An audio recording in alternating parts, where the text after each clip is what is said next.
محمد شعیب صاحب، اسلاف کا تذکرہ ہوا ہے کہ وہ مسلمانوں کے گولڈن ایجز تھے. وہ تو مسلمانوں کا ایک روشن ایسا وقت تھا، ایسا زمانہ تھا کہ جب قرآن کو سینے سے لگایا، قرآن کو اپنا بنایا تو قرآن نے کہاں سے کہاں پہنچا دیا.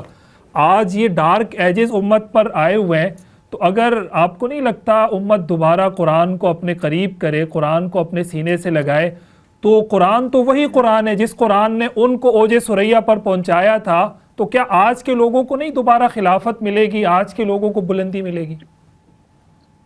بسم اللہ الرحمن الرحیم. بھائی شکریہ محترم عامر عثمانی صاحب.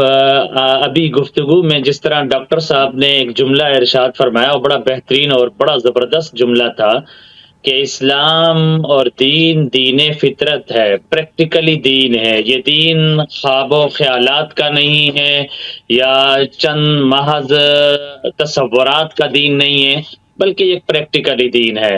اور جیسے آپ نے اپنے اکابر کا ایک ذکر چھیڑا کہ جب ایک زمانہ تھا جب وہ قرآن کے ساتھ تعلق جوڑا ہوا تھا تو وہ گولڈن ٹائم تھا، وہ بہترین ٹائم تھا. حقیقت یہی ہے کہ آج معاشرے کی پستی، معاشرے کا انحطاط، معاشرے کی گراوٹ، معاشرے کے اندر جو فساد ہے، ظہر الفساد فی البر و بحر کے اندر دیکھا جائے، اس کی ایک بڑی وجہ امت مسلمہ کی قرآن سے دوری ہے. اور آج ہم شب قدر سے جو اپنا تعلق جوڑ رہے ہیں، شب قدر کا جو فرسٹ انٹروڈکشن ہے، جو مین انٹروڈکشن ہے، صرف شب قدر کا نہیں بلکہ پورے قرآن پاک کا جو پہلا تعارف ہے. کوئی اگر رمضان کا یہ تعارف کرے کہ اس میں سحری ہوتی ہے، افطاری ہوتی ہے، اس میں روزہ ہوتا ہے، قرآن اس کو بیان نہیں کر رہا. قرآن اس کو بیان کر رہا ہے شہر رمضان الذی انزل فیہ القرآن. The first introduction of the Quran. قرآن ایک گائیڈنس کی بک ہے، ہدایت کی بک ہے. قرآن اس کی ہدایت دیتا ہے اور دنیا اس سے روشنی حاصل کرتی ہے. ہم اپنے ان اکابر کو جانتے ہیں، ان عظیم ہستیوں کو جانتے ہیں جن کی طرف آپ سوال دے رہے ہیں. جن اکابر نے، جن تاریخ کے لوگوں نے قرآن سے تعلق جوڑا، وہ دنیا کے اندر انقلاب برپا کر گئے، انہوں نے دنیا میں بڑے بڑے کام کیے. آج میرا اور آپ کا بھائی عامر عثمانی صاحب، حضرت مفتی صاحب یہاں موجود ہے. ہم نے اپنے طبقات میں، اپنے لوگوں میں بزرگوں کے اقوال کا چرچا بہت کیا. فلاں کتاب کا، ہمارے اعلیٰ حضرت، ہمارے فلاں حضرت، فلاں چیز کا ہم نے ذکر بہت کیا. لیکن ایک بڑے افسوس سے کہنا پڑتا ہے، ہم نے امت کو قرآن سے متعارف نہیں کروایا کہ قرآن ہمیں کیا کہہ رہا ہے، قرآن کس طریقے کی ایک پریکٹیکلی کتاب ہے. اور حقیقت جانیے بھائی عامر عثمانی، میں پچھلے 10-11 سال سے ایک نان مسلم انوائرمنٹ میں بیٹھا ہوا ہوں، اور میں اس نان مسلم انوائرمنٹ میں، سوسائٹی کے اندر بیٹھا ہوں. میں جس سینٹر میں بیٹھا ہوا ہوں، اس سینٹر میں روزانہ 200-250 نان مسلم آتے ہیں، اور اس سینٹر میں تقریباً 10 سے 12 افراد اسلام قبول کرتے ہیں ہر مہینے کی بنیاد پہ.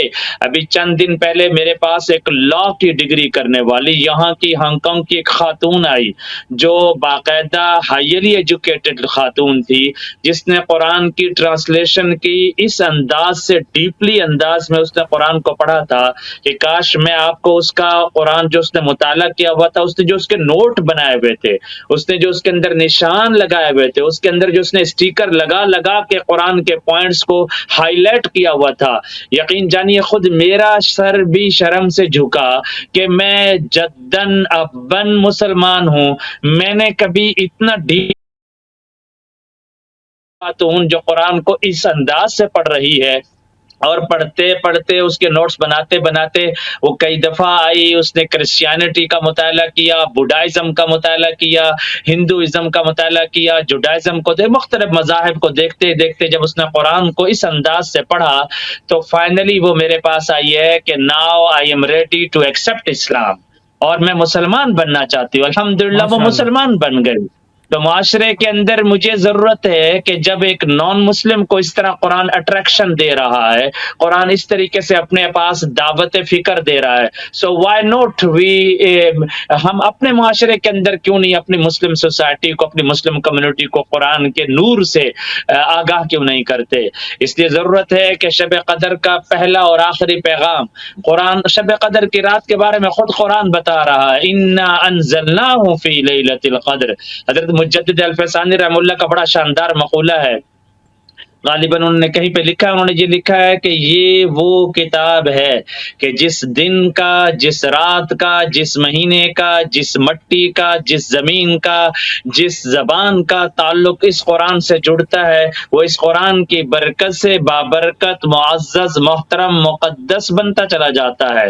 لہٰذا شب قدر کو اگر فضیلت ملی ہے، شب قدر کو اگر احترام ملا ہے، شب قدر اگر تمام راتوں کی سردار رات ہے، اس کی ریزن، اس کا لاجک، اس کا وجہ اگر قرآن خود اپنی طرف سے بتا رہا ہے، وہ یہ ہے کہ انا انزلناہ فی لیلۃ القدر، ہم شب قدر کو درست اتنا بات بڑا ہے۔ مقام دے رہے ہیں، اس کی وجہ قرآن ہے۔ آپ دیکھیں جس زبان میں یہ قرآن نازل ہو رہا ہے، اللہ نے اس زبان کو تمام زبانوں کی سردار زبان بنا دی۔ آج انگلش ہو، آپ پرشین ہو، آج جو ہے فرینچ ہو، دنیا کی ساری زبانوں کے اندر اگر آج پی ایچ ڈی مقالے لکھے جا رہے ہوں، لیکن آج بھی دنیا مان رہی ہے، اس وقت کرنٹ آئیڈیل اور ماڈرن دنیا بھی یہ مان رہی ہے کہ سب سے ڈیپ لینگویج، سب سے رچ لینگویج، سب سے مالدار اگر دنیا کے اندر زبان ہے تو وہ قرآن ہے، کیونکہ اللہ تعالیٰ بتا رہے ہیں کہ میں نے، وہ عربی ہے، کیونکہ اللہ تعالیٰ فرما رہے ہیں کہ میں نے اس قرآن کو عربی میں نازل کیا۔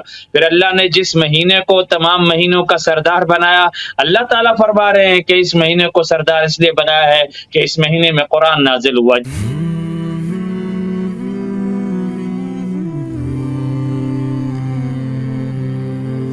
رمضان المبارک کی پر نور ساعتوں میں دیکھیے درسقرآن.com کے یوٹیوب اور فیس بک پر ہلال رمضان، سوشل میڈیا پر سب سے قدیم اور سب سے ریلائبل برانڈ www.درسقرآن.com